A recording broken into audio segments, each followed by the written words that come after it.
I am Sarah. I read as Sora the Intuitive for Sky Messages by Sora. I am a tarot reader who specializes in past life readings.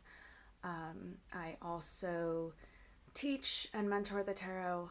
I have two journals, one for learning the tarot and one for more learning yourself and deepening the connection with your deck. That one's a collaboration with Killer Pancake, who makes a couple of the decks I'll be reviewing. The reason I started this channel, and specifically this series, the tarot review series, is that I really want people to be able to have a connection. I want anyone who wants to do the tarot to be able to learn it. And a lot of times people get really frustrated because the first deck that they start using, they don't really connect with. And so I'm hoping that instead of getting frustrated or spending a lot of money on decks that they then realize they don't want, people can sort of start to learn what their style is, what theme they're looking for, what kind of imagery works for them, and help people find the right decks for them. I do believe that if there is a tarot deck out there, there is an audience for it. And if there is somebody who wants to learn, then there's definitely a deck for them. So this won't have star ratings. This won't be about what's good and bad. It'll be about the details, such as the guidebook, a level that it's good for, like basic to advanced. It will be, how close it is to the Rider-Waite or the Tarot de Marseille, or the Thoth for those who prefer that. And it will just give people a look and hopefully help them start to begin their journey. Or for those of us who have been on their journey for a while, but are thinking about new decks and testing out different things, give them a preview. So there are some of the decks behind me, but if there are any you're interested in, let me know, and let's get started. For today's tarot deck review, we are looking at the SolTarot. It comes in this tuck box. The box itself does not come with a guidebook, but there is one available for sale.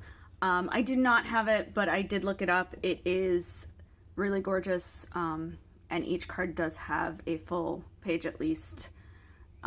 It's a full book, and it's really beautiful. The cards are easy to shuffle. They have the nice foil. The deck is kind of the current standard size, which works really well for me. One of the things I really love about this deck is this color scheme. So you see the pentacles have that dark brown, the swords have that yellow, we have the black with the major arcana, the cups have this pretty peach color, and the wands have that red. And you see those colors go through the other cards, and I love that because the elements in the deck and in the tarot work together. As you probably noticed, the suits are the standard, as are the court cards. So that is very helpful for anyone who is newer. In terms of who this deck is good for, I would lean harder on it being for intuitive readers, or someone who is comfortable enough with their understanding of the meanings and everything that they aren't going to be looking for the symbols associated with like the Rider-Waite-Smith. I really love the way these cards work together. And I think they could be really nice for beginners who like the simple but really beautiful aspect of it. But I would encourage you to then either buy the guidebook that comes with it or make sure you are learning it alongside another deck.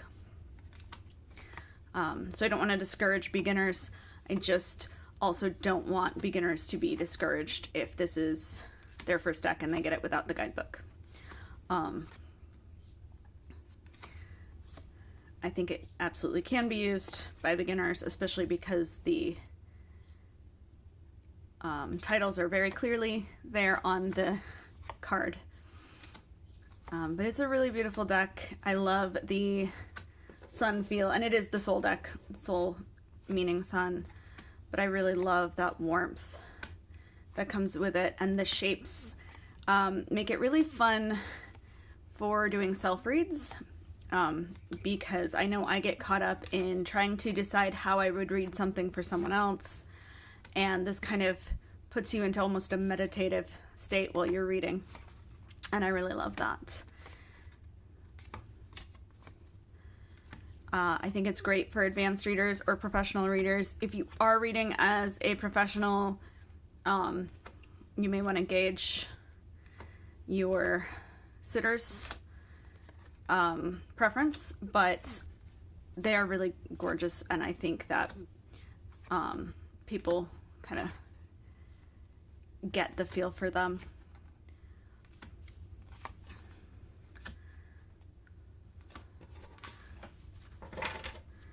So without the guidebook, I know it becomes kind of a short video, and it is out there. It is just separate, so that's just something to keep in mind. But it's a really beautiful deck. The cards are really easy to shuffle, and while I shuffle so that we can move into this week's reading, I'm going to thank you for liking, subscribing, sharing, following on social media. Thank you to everyone who helped fund the Kickstarter. If you didn't and wish you had, there is a pre-order store through BackerKit on the Kickstarter, and we are hoping to get that sent to the printer by mid-September. So we're really hoping it'll be out for the holidays, but either way, just really excited and wanted to thank everybody for being part of that. If you like these videos and you want them 2 days sooner, and you want bonus videos or access to the secret menu, that sort of thing, head over to Patreon. If you would like to book a personal reading, you can head over to my website. All of this information's in the description. I just like to point it out. Thank you. We have the Page of Pentacles, the Seven of Cups, and the Two of Pentacles.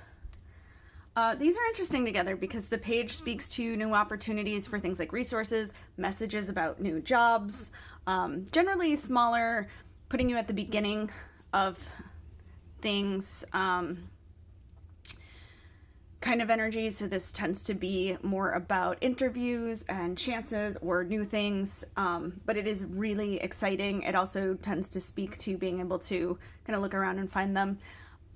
What I love about it with these two other cards is that that Seven of Cups is about focus, choosing something and focusing on it, and then if other things come your way, you're able to take them, but not getting caught up in trying to get everything.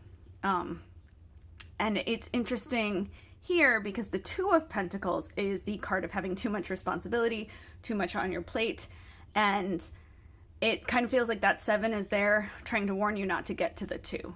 It's saying, look, all of these things are coming in, but you need to pick one and focus so that you will be able to do something with it, and you will be able to really get something out of it. I think of the Seven of Cups sometimes as that idea of jack of all trades, master of none, and it really would like you to master something and put the rest down.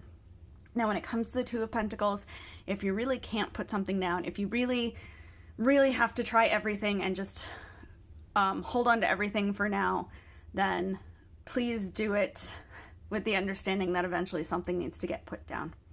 You do know what you're doing, and that is great. But again, the more you take on all of the responsibility and the less you can focus on one, the farther you'll get from really mastering something and really being able to get all of the perks that come with that. So that focusing will make things a little bit more fulfilling. But you are welcome to do just whatever you need. I can only tell you what the cards are telling me. So hopefully you'll be able to pick something or a few things. But good luck either way. Thank you so much.